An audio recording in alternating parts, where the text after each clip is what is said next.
Bonjour et bienvenue dans Répétition Minute, le premier podcast horloger en langue française.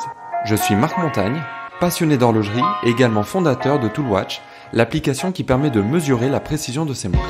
Dans ce podcast, je partage mon expérience de l'horlogerie et vais à la rencontre des collectionneurs et personnes qui font cette industrie.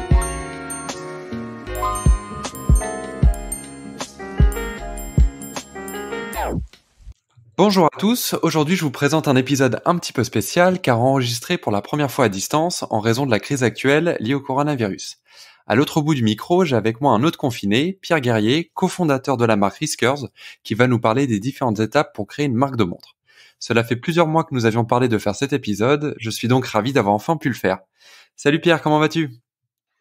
Ça va très bien, Marc. Un grand merci donc de créer cet échange, qui est une grande première pour Riskers d'ailleurs. Bon génial. Alors avant de parler de la marque, est-ce que tu pourrais te présenter un petit peu toi pour nos éditeurs, puis notamment ton parcours dans l'industrie horlogère ? Alors oui, en quelques mots, moi j'ai fait toute ma carrière au sein du groupe Richemont. Donc une première moitié de carrière où je suis dans les services groupes, services de support marketing. Moi j'étais plus spécialisé sur les marques horlogères, donc pour faire un peu le point sur leur positionnement et voir si elles étaient bien en cohérence avec ce qu'on appelle leur ADN et leur territoire légitime. Ouais. Et avec l'autre aspect, c'était aussi de nourrir toutes ces marques-là avec toutes les attentes qu'on pouvait remonter de la part des clients. Et dans un second temps, j'ai voulu mettre un peu les mains dans le cambouis parce que là, cette posture de consultant était très sympa, mais au bout d'un moment, on a envie de passer de l'autre côté du miroir et c'est dans ce contexte que j'ai rejoint Piaget. Et tu aimais déjà les montres à l'époque avant de travailler dans ce milieu-là ou la passion t'est venue après ? Alors, je dirais pas que c'était une passion dévorante, mais j'ai toujours eu bien sûr une forte attraction vis-à-vis des montres, notamment je suis franco-polonais et j'entendais beaucoup parler de Patek Philippe, qui était vraiment le mythe absolu dans la famille. Et puis après c'est devenu, je pense, en travaillant, je crois que j'ai découvert que je connaissais cet univers que de façon très superficielle. Et alors, qu'est-ce que tu faisais chez Piaget ? Alors chez Piaget, c'était très intéressant. On m'avait proposé 2 challenges en quittant Richemont Group. C'était 2 places de chef de produit chez Piaget et chez Cartier. Sauf que chez Piaget, on avait en gros une extraordinaire carte blanche pour faire redécoller l'horlogerie masculine. Donc j'ai sauté dans l'aventure Piaget et je l'ai pas regretté une seconde. Et alors, à quel moment tu t'es dit j'ai envie de créer ma propre marque de montre ?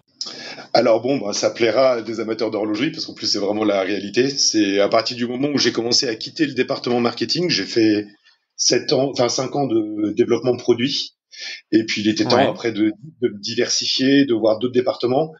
Et j'avoue que j'ai jamais retrouvé l'excitation autour de la création, autour du développement produit. Et j'ai vraiment voulu revenir à cette excitation première. D'accord. Et tu travaillais sur quel produit justement à l'époque ? Alors nous, moi je travaillais, j'étais en charge d'Altiplano. Ouais. Juste avant le redémarrage de la saga d'Aircore. Donc c'est à ce moment-là où on a complètement repositionné Altiplano pour lui donner un positionnement technique et esthétique fort et différenciant. Et j'avais une autre mission qui était avec l'équipe de démarrer la croissance de Piaget sur le segment de la haute horlogerie, ce qui n'était pas du tout évident parce qu'on n'avait pas trop de légitimité à ce niveau-là. Donc il avait fallu trouver un chemin spécifique pour Piaget. Et ça aussi, c'est une aventure très intéressante. Et alors, je reviens là à ce que tu disais sur la première partie, donc plutôt chez Richemont. Comment tu faisais pour remonter des insights de la part des clients, futurs clients, que tu ensuite retransmettais aux marques ? Comment tu te nourrissais ? On avait des dispositifs d'études très très variés, hein. Selon les sujets, il y avait des thématiques plus produits, des thématiques un peu plus de fond. Nous, ce qu'on essayait de faire quand même, c'était de décortiquer un peu tout ça, essayer de rendre ça un minimum opérationnel pour que derrière, si tu veux, des patrons de marque ou des patrons de marketing, patrons de communication, puissent trouver des leviers pour entrer un peu plus en résonance avec ce qu'attendent les personnes et corriger d'éventuelles dérives dans le sens marin du terme pour les marques quand elles sortaient un petit peu de leur territoire légitime. Et alors, tu vois, tu parlais là de le côté, l'excitation du produit te manquait un petit peu. Comment tu te disais que ce que tu apportais allait vraiment répondre à un besoin, enfin, ou combler un vide, ou comment tu voyais que tu allais pouvoir te différencier? Parce qu'on pourrait dire, tiens, si je veux juste retrouver l'excitation du produit, bah, je retourne dans le département de produit chez Piaget ou chez une autre marque, par exemple, et tu peux le faire. Mais pourquoi la volonté de le faire soi-même et d'apporter quelque chose de différent? C'est une excellente question. Je pense qu'il y avait une motivation personnelle et une motivation professionnelle. La motivation personnelle, c'est que j'ai une famille d'entrepreneurs. Je crois qu'on est on est la première génération, mes frères, à avoir un patron dessus de nous. C'était en tout cas le cas. Et donc, je m'étais toujours dit que je voudrais un jour monter quelque chose. Et j'approchais de mes 40 ans. Donc, il y a une question très simple qui se posait à moi, qui était de se dire, est-ce que ça, c'est juste un rêve que je caresse dans un coin de mon esprit et que je laisse dormir gentiment parce que je sais que, au final, c'est pas vraiment quelque chose qui m'anime? Ou alors, au contraire, c'est vraiment un projet et là, c'est le moment ou jamais. Donc ça, c'était vraiment pour la motivation personnelle. Et pour la motivation professionnelle, je te dirais que je pense que tout marketeur ou tout développeur de produits me comprendra, mais il y a toujours un moment, même si tu as une énorme liberté au sein d'une maison, te dire que tu vas pouvoir, toi, en toute liberté, pouvoir faire ce que tu penses être juste, ajusté à justement toutes ces attentes clients et en même temps sortir un projet qui te sort un peu des tripes. Je pense que vraiment la seule solution, c'est de te lancer à ton propre compte. Je comprends bien, ouais. Et alors, comment tu démarres ça? Par quoi quelle va être la première étape? Est-ce que tu vas plutôt être sur le design? Est-ce que tu vas regarder plutôt tout ce qui est mouvement? Comment tu démarres en fait? Alors en fait c'est très simple. Enfin moi j'ai toujours été marqué par un exemple dans l'industrie du luxe qui me paraissait extrêmement pertinent, même si je l'ai adapté un peu à notre sauce. C'était un peu l'exemple de Van Cleef Arpels qui avant même de commencer à poser le crayon sur un papier, d'abord essayer de trouver une histoire forte et décortiquer un petit peu cette histoire pour après, une fois qu'elle était bien délimitée, qu'elle paraissait suffisamment forte et à embarquer le maximum de personnes autour, à ce moment-là, on la racontait à des designers. Et les designers retranscrivaient dans le produit ce qu'ils entendaient.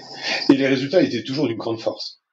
Et je me disais que ça, vraiment, c'était une démarche qui me paraissait particulièrement intéressante. Donc t'es venu toi avec tes histoires, tes univers, et donc si tu reproduis ce modèle, tu le transmets à un designer.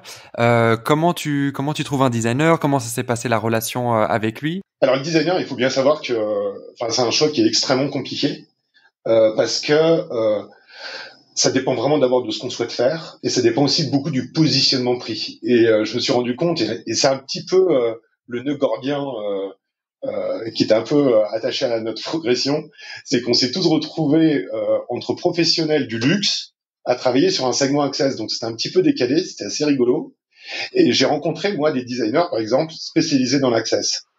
Et j'arrivais pas à y trouver mon compte. C'était vraiment, j'avais l'impression que Ouais. j'étais face à des personnes brillantes, et vraiment brillantes, mais qui étaient, enfin, je dirais pas polluées parce que c'est péjoratif, mais vraiment qui limitaient leur coup de crayon au centime que ça allait générer en termes de construction. Et c'est vrai que moi, chez Piaget, on a l'habitude de l'inverse, de se dire d'abord, on fait un joli dessin et on essaye après de le rendre un peu plus efficient en termes industriels.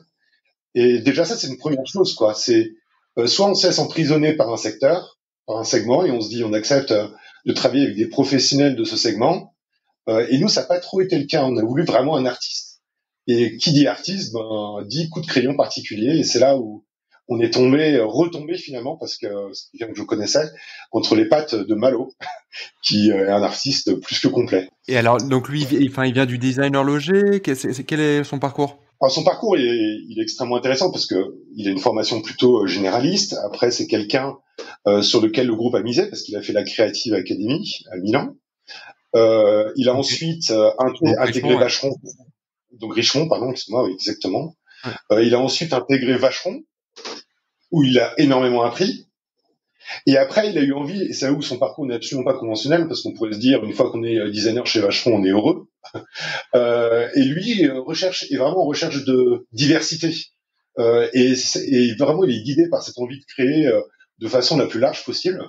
Et c'est pour ça qu'il est parti chez Baume par la suite, parce qu'on lui proposait de s'exprimer sur différents répertoires. Et finalement, même chez vous, au bout d'un moment, la maison, entre guillemets, était trop petite et il voulait avoir un périmètre encore plus large de création. C'est quelqu'un qui aime à la fois dessiner, faire du graffiti, faire du tatouage, qui aime dessiner des meubles, des baskets, Mmh.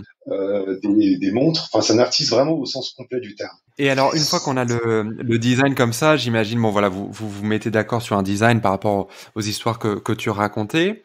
Est-ce que ça a été dur pour vous déjà de vous comprendre, que lui traduise un petit peu ce que toi t'avais en tête, tes mots, ou pas? Comment ça se passait votre relation à deux? Ça a été assez facile parce que Malo, donc j'ai connu beaucoup de designers et Malo, il a quand même une énorme capacité d'écoute, même si parfois ça lui fait mal, hein, parce que c'est comme tout designer, hein, qu'on laisse son idée et qu'on vient la secouer un petit peu, il y a toujours une part de douleur quand on renonce à certaines choses. Mais non, ça s'est passé relativement facilement. Ce qui a été important pour nous dans la création, c'était de se dire, il faut d'abord se tourner vers les autres. L'histoire d'origine de la montre, c'est quand même pas nous qui l'avons créée. Cette histoire de montre de poilu, elle est née d'un passé et d'hommes qui l'ont façonnée. Donc, nous, on voulait réinterpréter un petit peu ça. Et quand on a avancé un petit peu, on avait, je me rappelle, deux choix de boîtiers. On avait vraiment deux pistes design et il fallait choisir. Et on a fait un test, ce qu'on appelle un test client. C'est-à-dire qu'on a pris une trentaine de personnes de façon complètement aléatoire, des experts en horlogerie comme de purs amateurs, et on leur a montré les deux pistes de boîtier. Et l'histoire pour nous, c'était pas du tout d'avoir une vérité statistique, parce que c'est pas le propos, mais c'était plutôt voir, comme on le disait tout à l'heure, Marc, quel boîtier finalement est le meilleur véhicule pour exprimer notre rêve et notre histoire. Et il y en a un des deux qui s'est fortement dégagé, qui n'était pas forcément d'ailleurs le préféré de Malo, mais quelque part, la mission était accomplie. Il avait réussi à créer Ouais. un véhicule qui transportait le client exactement là où on voulait. Alors bon, là tu parlais de la montre de poilu, je comptais y venir un petit peu plus tard, mais on peut y aller dès maintenant. Est-ce que tu peux parler un petit peu plus là de ce concept et comment ça se retrouve dans vos produits? Excuse-moi, tu peux répéter la question? J'ai eu une petite. Pas de souci. Je disais que tu avais évoqué la montre de poilu, je comptais en parler un petit peu plus tard, mais est-ce que tu peux, parlons-en dès maintenant et puis dire un petit peu quelle était l'idée derrière ça et comment ça se retrouve dans votre produit? Oui. Alors l'idée, moi, j'ai découvert cette histoire de montre de poilu totalement par hasard. C'était pendant un lancement d'Altiplano en Asie. J'étais interviewé par un journaliste qui avait une montre que je trouvais fabuleuse au poignet, mais je savais pas du tout ce que c'était, quoi. Donc j'ai passé le proto et il m'a passé sa montre et c'était effectivement une montre dont il avait hérité et une montre de poche. Il m'avait dit très simplement et très prosaïquement, je veux pas laisser une montre de poche dormir dans un tiroir et puis laisser le mouvement s'altérer. J'ai décidé de la bricoler des anses et de la mettre à mon poignet. Je trouvais que le résultat était spectaculaire. Et je me suis renseigné et c'est à cette occasion-là que j'ai découvert l'histoire de la montre des poilus qui m'a saisi parce que Ouais. moi j'ai toujours été à titre perso très interpellé par la Première Guerre mondiale parce que je trouve que c'est un conflit. On a vraiment eu toutes les couches de la société de personnes vraiment ordinaires qui n'étaient pas des soldats confrontées à quelque chose pour lequel elles n'étaient pas préparées et qui se sont adaptées, et qui ont dû trouver des ressorts à l'intérieur d'eux-mêmes pour affronter cette horreur. Et vraiment, à chaque fois, j'étais vraiment extrêmement marqué par ça. Et imaginez qu'il y avait en plus, en parallèle, une histoire de montre qui, comme ces hommes, finalement, étaient des montres civiles pas du tout adaptées pour la guerre et qu'elles ont dû être transformées. Je me suis dit, tiens, il y a une histoire de transformation humaine, transformation de montres. Il y a quelque chose de fort à raconter autour de ça. Alors après, je fais très attention. Hein. Je crois que tu as beaucoup de puristes d'horlogerie qui te diront c'est pas la première fois qu'on a mis une montre au poignet, il y a eu en horlogerie. De toute façon, c'est très dangereux de dire que la première fois a été à tel moment parce que on se rend Bien compte sûr. que c'est un univers où tout a été inventé très tôt et il y a eu beaucoup de créativité. Mais disons que je dirais que c'est la première fois que ces montres sont mises au poignet de façon aussi massive. Et d'ailleurs, LIP, par exemple, ne tarde pas à industrialiser ces bricolages. Je ne sais pas si tu te rappelles, c'est très beau visuel de la LIP, la montre de la victoire, où tu vois un poilu avec la montre de poilu. Donc voilà, donc l'idée, c'était pas de se dire on va faire quelque chose que personne n'a jamais fait, ça serait présomptueux. Même là, il y a 2 ans, Omega a ressorti une montre des tranchées à l'identique. Nous, l'idée, c'est de se dire comment de cette histoire-là, on raconte une histoire qui lie le passé et le présent. C'est Mmh. comment on transpose. On n'est pas vraiment dans la reproduction du passé, on est plutôt dans la transposition. Et alors, donc bon voilà, tout ça c'est des éléments un petit peu du design, puis on en a parlé. Et comment ça se passe ensuite côté mouvement? Qu'est-ce que vous avez mis dans vos montres? Où est-ce que vous avez trouvé vos mouvements? Comment ça a impacté le design aussi? Alors le mouvement, on l'a intégré dès le début quelque part. C'est-à-dire que on savait qu'on allait partir sur une base de mouvement.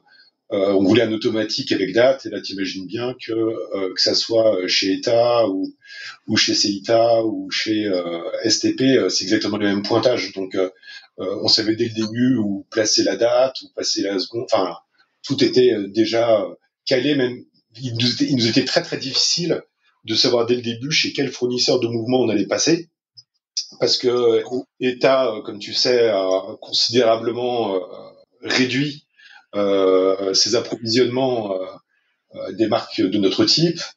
Et en fait, c'est un peu l'opportunité qui a fait la chose. C'est-à-dire que STP, à ce moment-là, au moment où on était prêt à lancer le prototypage, était finalement le fournisseur qui était prêt à s'engager sur nos volumes avec nous, quoi. Et alors, quel est l'ordre de grandeur de prix d'un mouvement, par exemple? Pour un mouvement basique, automatique, avec la date, c'est quel ordre de grandeur?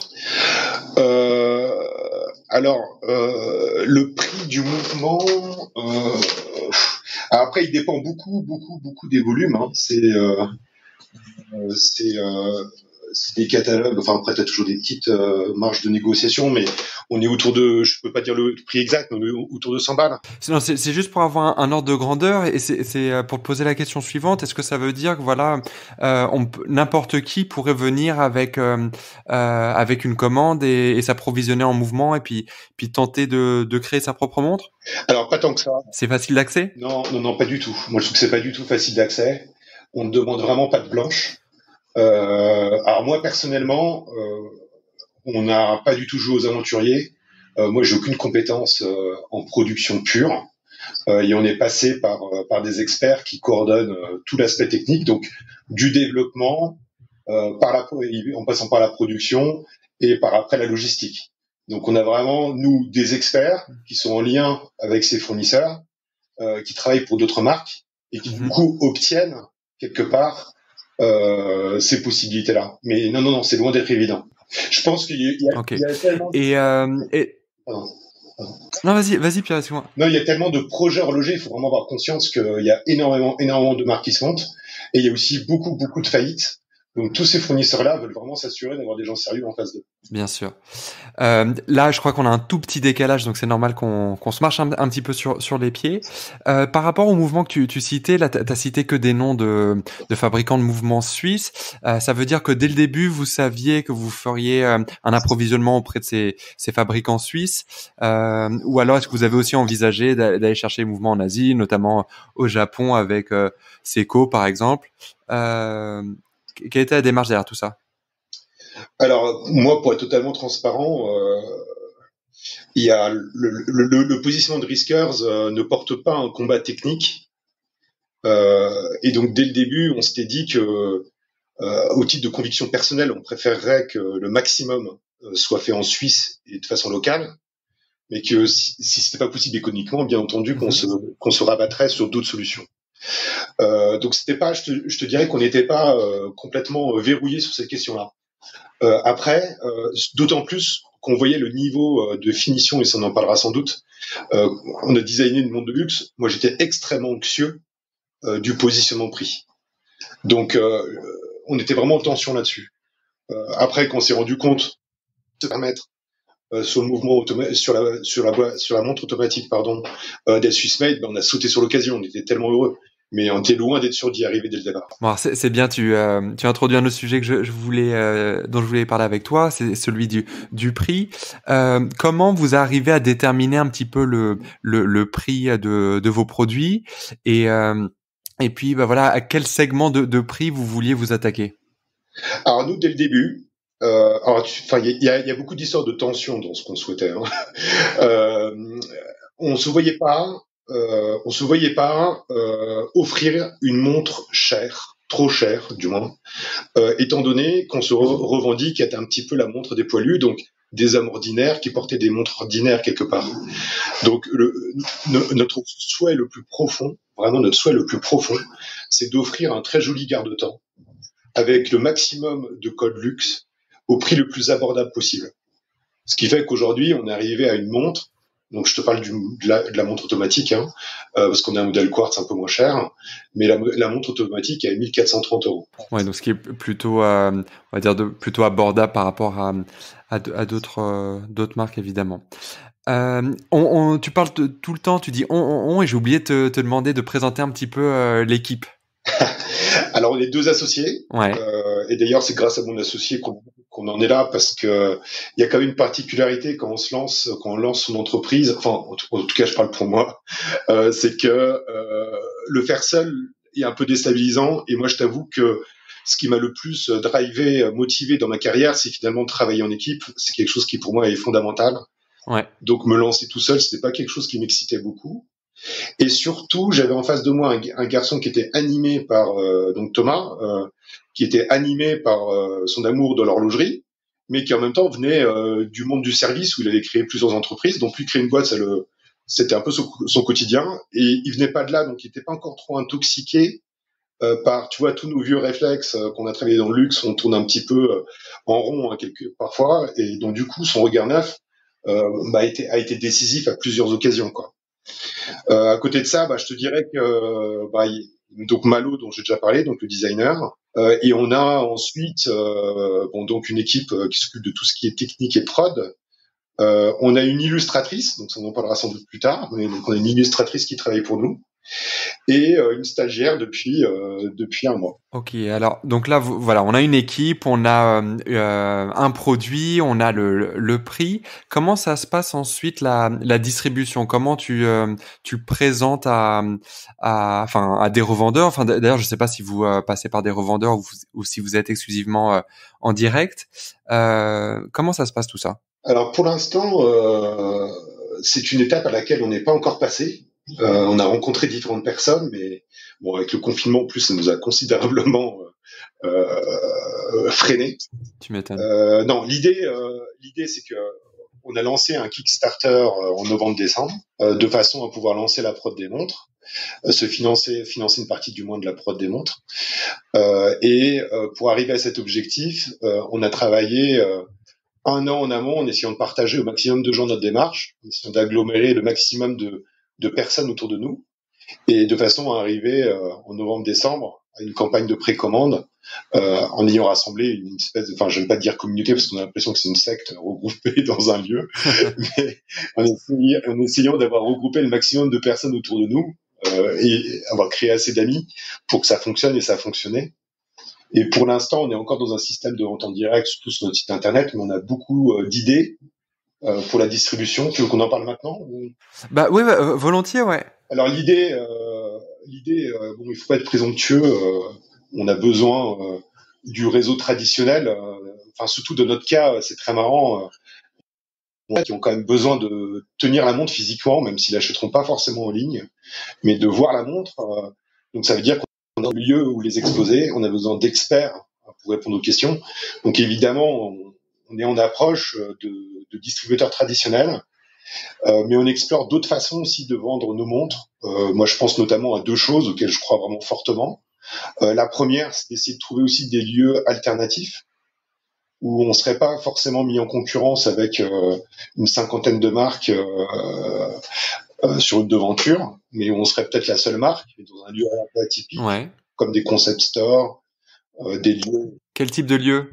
Ça peut être des concept stores, et d'ailleurs on est parfois même contacté par des personnes très surprenantes. Là, il y a un café, galerie d'art qui ouvre et qui souhaiterait nous exposer. Donc là, on est en train de réfléchir, de discuter avec eux. Ça peut être des lieux où on vend des accessoires, divers accessoires un peu élégants, avec de beaux matériaux, de beaux savoir-faire. Ça peut être complètement un concept store avec des objets de déco et un peu de prêt-à-porter. Enfin, vraiment réfléchir. D'abord regarder ce qui se passe ville par ville et puis voir un peu des lieux un peu alternatifs qui restent en cohérence quand même avec le positionnement produit, qui, même si pour nous de l'industrie du luxe ça paraît access, pour un Français moyen c'est un positionnement plutôt luxe, donc c'est trouvé comme des lieux qualitatifs. Et après, l'autre axe de réflexion, c'est on est en train de construire une stratégie de pop-up pour créer des boutiques éphémères dans des lieux et pendant 2 semaines, proposer au maximum de personnes de venir faire l'expérience de la marque et essayer la montre à leur poignet et pouvoir avoir accès aux fondateurs et à des personnes qualifiées pour leur répondre. Et alors, quand tu parles de faire venir un maximum de personnes, ça me fait penser au Kickstarter que tu évoquais. Comment tu justement t'arrives à susciter l'engouement sur une campagne parce qu'il y a eu tellement de Kickstarter de monde, c'est presque une blague à un moment, tu vois, le nombre de campagnes qui sont lancées. Comment vous arrivez un petit peu vous à aborder ce sujet-là et puis à vous faire connaître? Et puis quel était l'objectif de la campagne en termes de levée de fonds? Alors, je vais être transparent avec toi et avec les auditeurs, parce que je veux absolument pas me présenter comme un expert de Kickstarter, parce que je dirais que Kickstarter, pour nous, ça a été de toute façon une énorme surprise, et ça a été à la fois un énorme succès et un énorme échec. Parce que dans mon esprit, enfin tel que on me présentait Kickstarter, c'était une vraie communauté qui était en attente de projets comme ça un peu différents. Et c'est vrai qu'en regardant ce qui se passait, je me disais bon, c'est vrai que nous pour le coup on va être assez différents. Je me disais donc on aura notre communauté, donc comme je te le disais tout à l'heure, on a beaucoup communiqué en amont, donc on avait vraiment des gens qui nous suivaient. Je me suis dit bah voilà, bah, très bien Kickstarter. Ça va être encore une autre communauté qui va venir à notre rencontre et finalement on aura peut-être énormément de monde autour du projet et ça va faire des chiffres faramineux. Et là-dessus, on a eu 2 surprises, une bonne et une moins bonne. C'est que 95% des ventes qu'on a fait lors de notre campagne de lancement a été réalisée auprès de la communauté qui est embarquée depuis le début. Donc vraiment 95%, et je crois qu'on est arrivé à 70% de notre montant définitif en l'espace de moins d'une semaine. Donc c'était spectaculaire. Sur une campagne d'un mois, c'est ça? C'était une campagne d'un mois. Ouais. Ok. Et donc du coup, on a été très surpris. Ça a été très vite et très fort.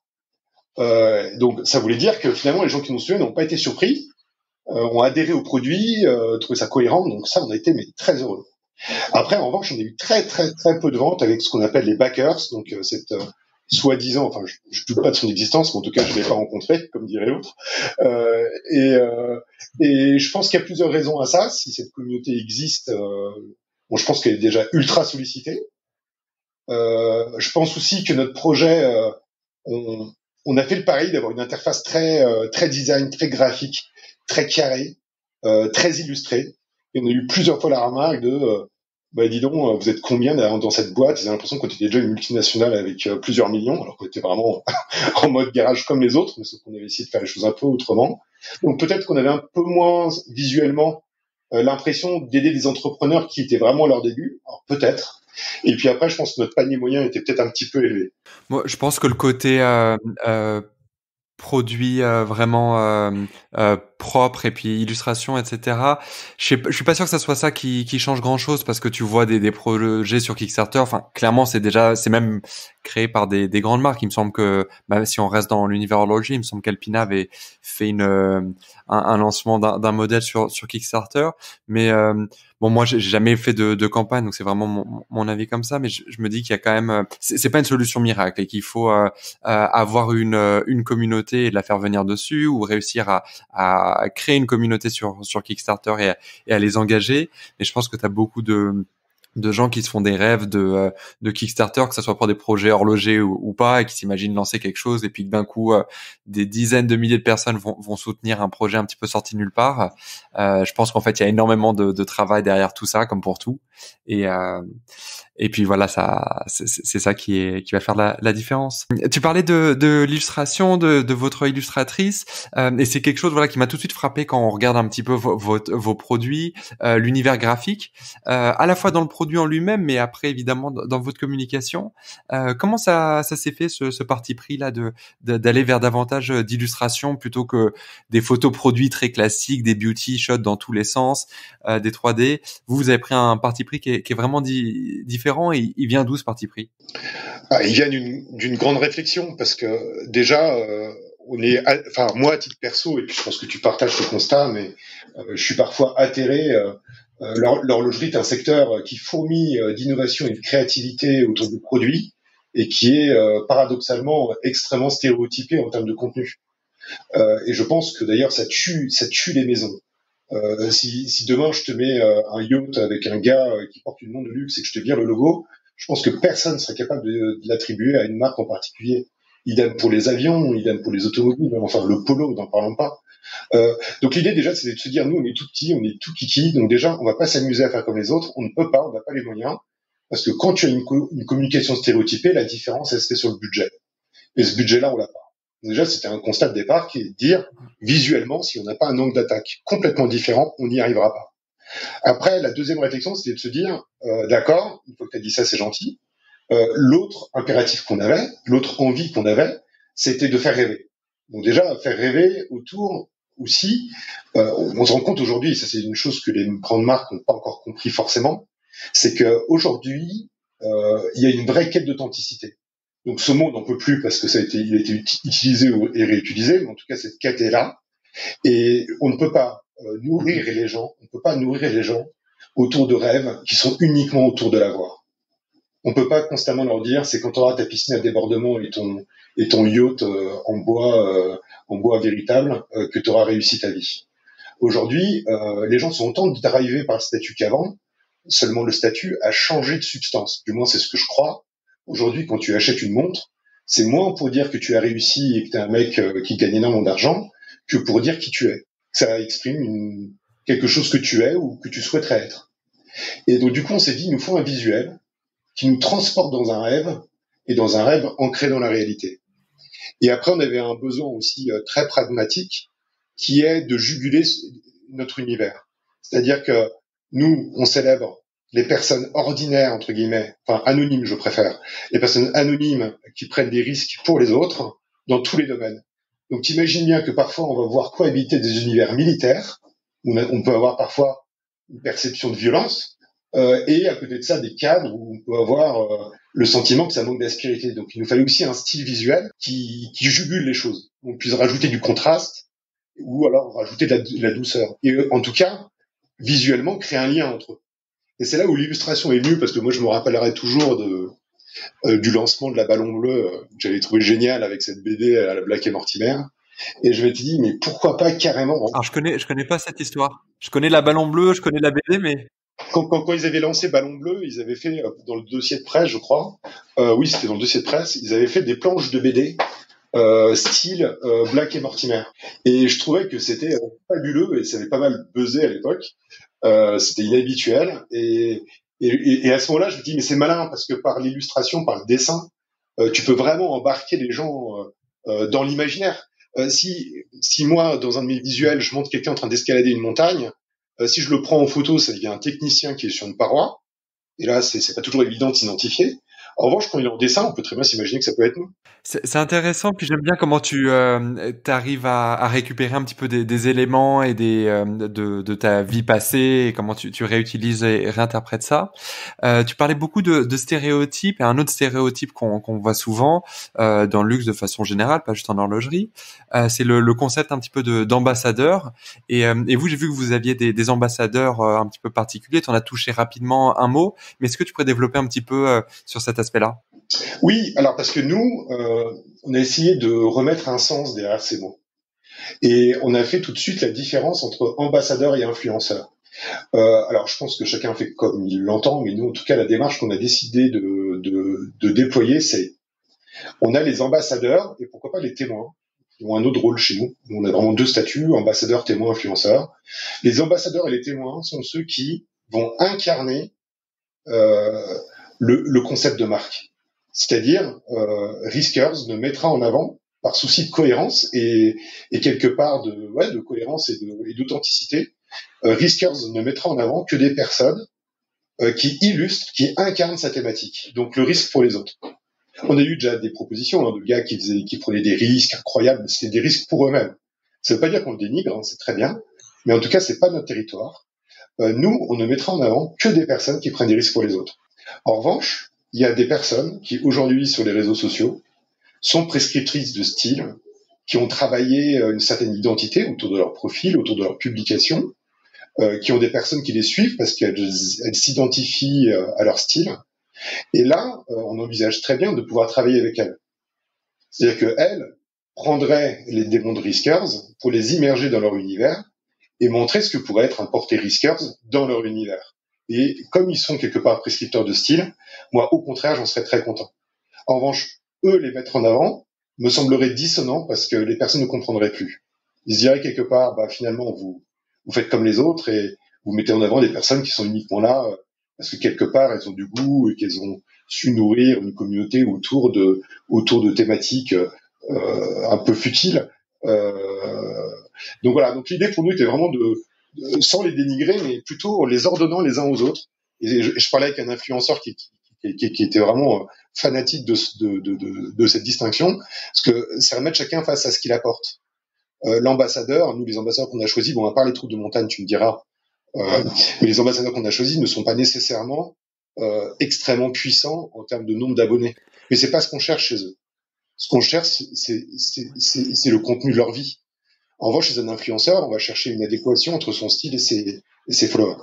Et alors, est-ce que tu peux justement présenter un petit peu plus ces ambassadeurs-là, qui ils sont? Il me semble qu'à chaque fois, vous avez un ambassadeur qui lui-même est rattaché à un de vos produits. Donc, est-ce que tu peux illustrer un petit peu ce que tu disais avant en expliquant un petit peu les personnes en particulier, le choix derrière ces personnes-là? Ouais. Alors nous, déjà, il y a, comme tu le dis, on a autour du produit, on a un triptyque. On a une montre, on a un ambassadeur, un héros, et on a une cause. Et les trois sont liés. C'est-à-dire qu'aujourd'hui, quand on achète un modèle chez nous, donc il y a un ambassadeur derrière et qui est mis un peu en avant, et il se met en avant dans les 3/4 des cas, enfin dans 100% des cas même, il se met en avant parce qu'il porte une cause et qu'une part des ventes va incrémenter cette cause. Et c'est comme ça aussi qu'ils ont accepté ce genre de deal, parce que c'est des personnes extrêmement discrètes. Donc on a, alors je vais d'abord peut-être te parler des ambassadeurs traditionnels entre guillemets, et puis après du partenariat complètement atypique qu'on a eu avec les troupes de montagne. Alors on a Pierre Muller, qui est un médecin urgentiste. Donc on va raconter sa vie sur notre blog, pour ceux que ça intéresse. On va raconter d'ailleurs la vie de tous nos ambassadeurs sur notre blog. Et lui, c'est un type incroyable. Il est urgentiste. À côté de ça, il est médecin embarqué dans les hôpitaux qui vont secourir les personnes en montagne. Il a monté une start-up qui s'appelle Into the White, où il organise des expéditions extrêmes dans des lieux extrêmes. Il est aussi préparateur physique pour des explorateurs qui partent aussi, pareil, faire des courses extrêmement dangereuses. Il les prépare médicalement sur toutes les difficultés qu'ils vont rencontrer. Il part avec eux si besoin, etc. Il est aussi membre de la Société française des explorateurs. Je trouve ça très élégant, ça fait très, très 19e. C'est clair. Et c'est un type qui, à côté de ça, est ambassadeur d'une très belle ONG qui s'appelle Douleurs sans frontières. Il a souvent été engagé sur le terrain au nom de cette ONG, et notamment au Kurdistan irakien, où il est intervenu sur des zones libérées de Daesh, où il a mis en place des cellules psychologiques pour aider les populations civiles à essayer de retrouver un bout de vie, quoi. Enfin, les enfants soldats, les femmes esclaves sexuelles, toutes ces personnes qui ont vu la mort de près et parfois de très près. Donc ce type, il est incroyable. Il est vraiment incroyable. Et il a complètement adhéré à notre projet. C'est un ambassadeur incroyable. Dès qu'il fait quelque chose, d'ailleurs, il nous tag. Enfin, on lui a rien demandé. Hein.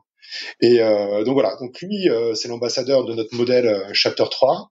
Et on essaye à chaque fois, sauf pour un produit d'ailleurs, qui est notre intemporel, mais on essaie de glisser des codes dans la montre qui racontent son histoire. Donc par exemple, de la Chapter 3, le cadran est bleu parce que son ONG Douleurs sans frontières a cette couleur comme code identitaire.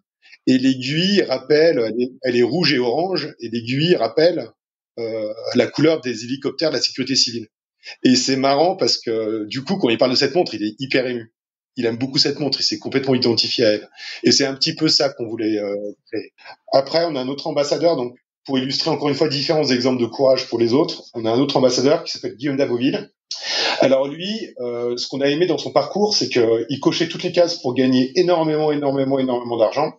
Il sort de Dauphine, il rentre dans la grande consommation, tout va bien, quoi. Et puis il a une espèce de quête de sens qu'il prend et il décide de tout plaquer et de prendre la tête d'une ONG qui s'appelle Enfants du Mékong et à laquelle il se livre corps et âme, quoi. Donc il est fascinant. C'est un gars très très modeste, mais il est tout le temps sur le terrain. Il est vraiment complètement dévoué à cette cause. Et donc du coup, ça nous a beaucoup intéressés. Alors lui, il est très très dur à attraper parce qu'il n'aime pas du tout se mettre en avant. Mais on va quand même réussir à raconter sa vie. Et lui, pour le coup, il est l'ambassadeur du modèle Chapter One, qui est notre intemporel. Donc là, pour le coup, on n'a pas du tout adapté le design à l'ambassadeur.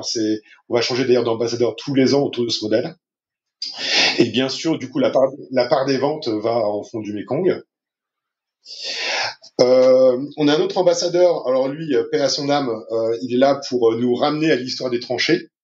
Donc c'est le fameux Albert Roche, qui est le parrain de notre prologue. Donc le parti pris, c'est que nos noms de produits sont comme un livre dont on feuillette les pages. Il y a des pages qui nous situent dans le prologue, dans ce qui s'est passé avant, le mythe fondateur. Et après, on a des chapitres. Et chaque chapitre, c'est une montre. Et voilà, chaque chapitre est une montre, exactement. Et donc là, on a décidé donc de créer un prologue donc une montre prologue 1 autour de Albert Roche, premier soldat de France. Honnêtement, je pense que la plupart de tes auditeurs et toi-même, si tu l'as pas encore lu, si vous lisez cette histoire, vous avez l'impression qu'elle a été inventée. C'est invraisemblable ce que ce type a fait. Donc je vous en dis pas plus parce que ça durerait trop longtemps. Et alors pour terminer, tu veux qu'on parle du partenariat avec les troupes de montagne? Oui, parce que je trouve qu'il est vraiment atypique un petit peu en termes de partenariat, et puis ça illustre assez bien aussi ce que vous êtes vous et ce que vous essayez de faire. Donc, ouais, volontiers pour que tu nous en dises un mot. Ouais.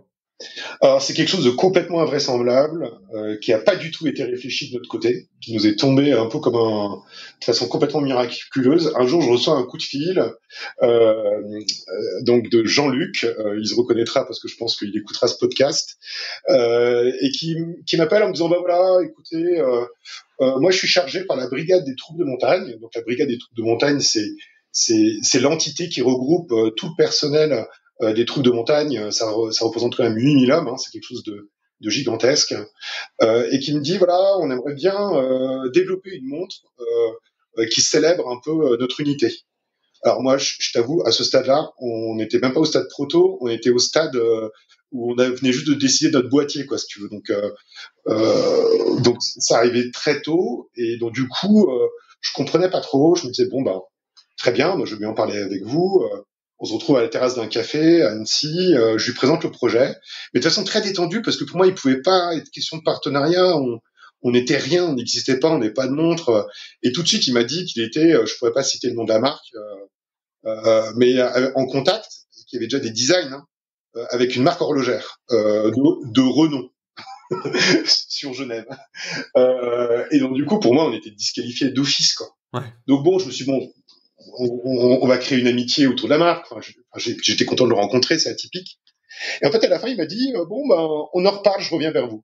Je reviens vers vous. Pourquoi je comprenais pas du tout. Et en fait, au bout de quelques jours, il est revenu en disant bah très bien, le général Givre, qui commande la brigade des troupes de montagne à Grenoble, veut vous voir. Et là, on se retrouve à Grenoble avec Malo, cheveux longs, look de biker, Thomas et moi, dans l'état-major de la brigade, et à présenter un peu notre projet avec nos tripes. Et finalement, il y a une espèce d'amitié qui s'est créée autour du projet. C'était un truc assez fou. Et le général nous a regardé à la fin de la réunion, nous a dit bon écoutez, le contrat viendra quand il viendra, mais en tout cas moi je serre la main, c'est parti. Génial. Et alors, comment ça se retrouve après dans le produit? Enfin, qu'est-ce que vous en faites de ce partenariat-là? Alors il y a eu beaucoup de respect de part et d'autre, et je pense que c'est ce qui a le plus surpris les quelques journalistes à qui j'en ai parlé, qui étaient habitués à ce genre de partenariat, c'est que nous, on a chacun décidé de prendre un risque. Eux ont pris les risques d'une marque qui se crée, et nous, on a accepté le risque aussi d'adapter notre design pour intégrer des éléments de leur identité. Alors après, bien entendu, en essayant d'équilibrer les choses et de pas dénaturer le design initial, nos codes, mais on a réussi à travailler ensemble main dans la main. On s'est vu pendant un mois et demi, on s'est vu toutes les semaines pour parler design, et on est arrivé à un équilibre.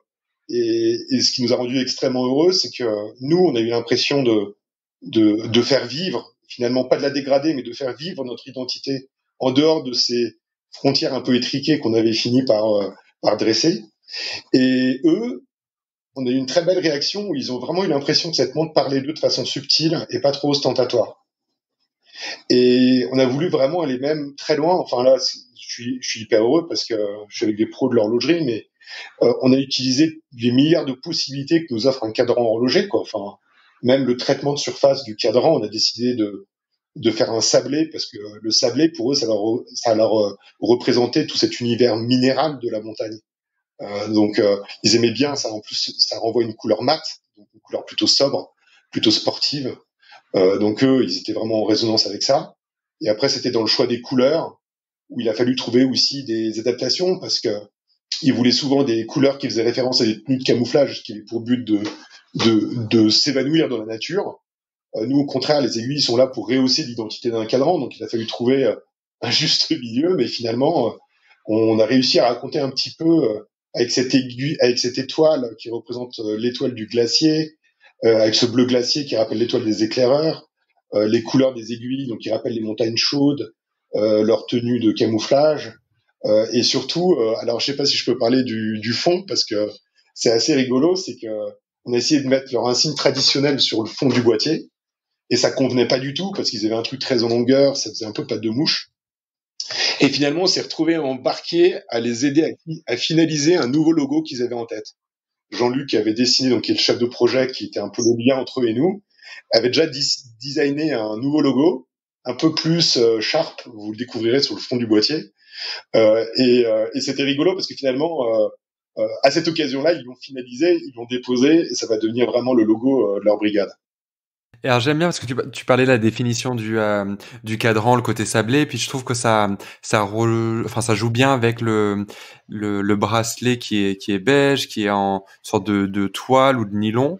Et puis tu parlais aussi voilà de l'identité, mais enfin des efforts que vous aviez fait, mais quand on voit ce produit, quand on le compare par rapport aux autres, enfin je veux dire votre identité elle ressort malgré tout, donc vous n'êtes pas perdu entre guillemets là-dedans. On reconnaît tout de suite les codes un petit peu graphiques qui font vos montres quoi. J'ai envie de sortir un petit peu là du produit tout ça, puis d'élargir sur tout ce qui est les marques enfin les micro-marques de montres tout ça. Quelle est ta vision toi de cet univers-là? Parce que je vais dire ce que j'en pense moi. C'est quelque chose qu'on a, je dirais, ça a commencé peut-être, je sais pas, 2013, 2014, commencé à voir les premières marques. Et puis, il y en a eu énormément, beaucoup, jusqu'à presque un trop-plein, selon moi. Et comment toi, tu vois un petit peu ces choses-là et votre place à vous dans toutes ces nouvelles marques qui se lancent quasiment tous les jours, quoi.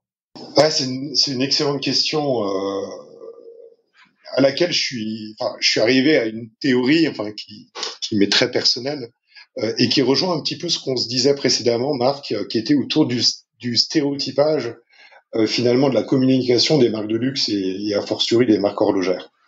Euh, je pense que ces marques-là n'ont pas entendu l'appel de leurs clients autour de choses peut-être un peu plus authentiques, un peu plus spécifiques, un peu plus différentes. Et du coup, on a l'impression d'une espèce de communication de masse qui fait qu'ils n'ont pas du tout l'impression qu'on leur raconte des histoires qui sont réelles, des histoires qui sont vraiment authentiques. Ils n'ont pas du tout l'impression d'avoir une histoire, de partager une histoire unique avec une marque. Et je pense que ce qu'ils essaient de trouver dans ces nouvelles marques qui se montent, c'est justement avoir l'impression de faire partie de quelque chose de spécifique et de vrai, d'accompagner quelque chose qui dépend un peu d'eux. Quelque part, ils ont un pouvoir sur la marque, parce que c'est des marques qui se montent, donc qui sont fragiles. Et j'ai l'impression que finalement, c'est une part de marché maintenant à part entière, qui est dédiée un peu à ces marques-là, et dans lesquelles les clients retrouvent finalement ce que les grandes marques ont renoncé à leur dire par frilosité, aussi on peut en parler, par dépositionnement par rapport à certains segments légitimes qui nécessitent des investissements industriels de long terme. Donc finalement, je pense que ça répond à cette soif qu'a le client d'être au cœur de quelque chose de vrai et de quelque chose auquel il a une emprise et de quelque chose dans lequel il peut être intégré. Et Non, mais enfin, je te rejoins parfaitement. Je crois qu'il y a quelque chose de très exaltant à être vraiment acteur, à être impliqué, puis pas être juste le récepteur un peu passif de ce qui va nous être proposé comme ça. Enfin, je vois très bien l'intérêt que ça peut avoir pour un client, quoi. ouais, et puis derrière, alors tout n'est pas rose non plus parce que Ce qui est très compliqué, et ça du coup je le dis parce que je pense que parmi tes auditeurs, il y a sans aucun doute des personnes qui songent à elles-mêmes lancer ça parce que ça paraît extrêmement simple. Et je pense que c'est trompeur. Derrière, c'est un peu ce que tu disais tout à l'heure, je pense Marc, si je me trompe pas, mais ce que tu voulais aussi exprimer, c'est que c'est parfois un peu le miroir aux alouettes. On a l'impression qu'il y a énormément de projets, que tout est très successful, que c'est un Eldorado. C'est très loin d'être le cas. Il y a énormément de faillites dont on parle pas. Il y a beaucoup de rêves brisés. Il y a beaucoup de personnes qui sont en situation tendue par rapport aux sommes qu'elles ont engagées. Et moi, c'est un grand avertissement que je lance, enfin, de façon très amicale, parce que je me considérais encore comme étant dans la phase de start de la start-up et rien n'est fait, mais je me rends compte, on m'a toujours dit, un projet horloger peut être monté en 8 mois. Concrètement, depuis le moment où tu te lances, au moment où tu commences et au moment où tu te lances, si tu te grouilles, entre 6 et 8 mois, t'as ta montre. Mais entre 6 et 8 mois, pour moi, t'as rien eu le temps de faire. Et d'abord, je pense qu'il faut partir de la page blanche et se dire, attends, garçon, qu'est-ce que je veux raconter? Et est-ce que ce que je vais raconter, finalement, n'est pas mieux raconté par d'autres? Parce que si c'est le cas, c'est même pas la peine. On se retrouve en concurrence avec des marques qui ont 15 000 fois plus de puissance. Ça n'a aucun intérêt. La seule chance, à mon avis, pour une marque d'émerger, c'est d'avoir vraiment quelque chose de spécifique à raconter. Et c'est cette seule condition qui l'amènera vers un semblant de succès. Bon, alors là, évidemment, le contexte, il est très particulier. Mais si on met ça un petit peu de côté, quel est l'avenir pour vous? Quelles vont être les prochaines étapes?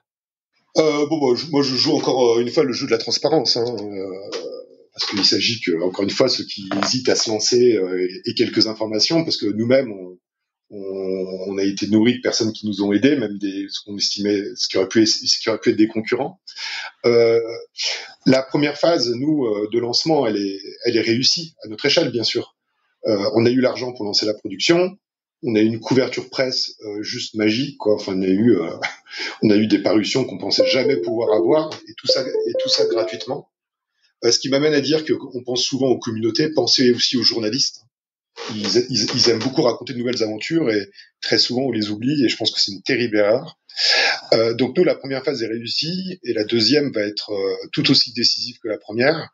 Donc on a d'un côté l'entreprise donc qui a besoin de fonds pour rétribuer votre serviteur et son associé et toute l'équipe et ensuite pouvoir fonctionner parce qu'on a beaucoup d'argent à dépenser encore dans les mois qui viennent. Donc on est en train en ce moment de travailler sur une levée de fonds en essayant d'embarquer des investisseurs dans une aventure parce qu'il nous faut des gens patients et qui nous fassent confiance, qui tombent des amoureux du projet. On a notamment, d'ailleurs, c'est très rigolo, on a même un client qui souhaite investir. On en a absolument pas parlé, mais il nous a tout de suite proposé. Bref, c'est amusant, mais en tout cas, donc c'est une aventure extrêmement intéressante parce que là, pour le coup, on fait un plan à 2 ans. Je sais que certains souriront, mais pas tant que ça, parce que il s'agit pas juste de mettre des chiffres, mais aussi de coucher ses envies et d'essayer de les dimensionner pour pouvoir les atteindre. Et l'autre challenge, c'est comme tu le disais tout à l'heure, ce qui nous attend aussi, c'est dès que le déconfinement est terminé, c'est comment pouvoir créer une expérience physique entre nous et nos clients. Et donc cette réflexion sur les pop-up stores et sur les distributeurs va vraiment être au cœur de notre stratégie dès septembre. Pierre, merci encore pour ton temps. C'était vraiment un plaisir d'échanger avec toi puis de voir toute ta passion pour ce joli projet. Je vous dis à bientôt pour un prochain épisode et puis d'ici là, je vous invite à découvrir les montres Riskers là dont nous avons parlé sur riskers-watches.com et puis à bientôt. Merci Pierre. Merci Marc et merci à tous de m'avoir écouté. J'espère que ça n'a pas été trop long. Au revoir. Merci d'avoir suivi ce podcast. Vous pourrez retrouver les notes de cet épisode sur répétitionminute.com. Vous pouvez également vous abonner au podcast Répétition Minute sur Apple Podcast, Spotify ou autre plateforme et laisser un avis sur iTunes si le podcast vous a plu. N'hésitez pas à partager ce podcast avec vos amis. C'est un joli cadeau et ça coûte moins cher qu'offrir une montre. Merci et à bientôt.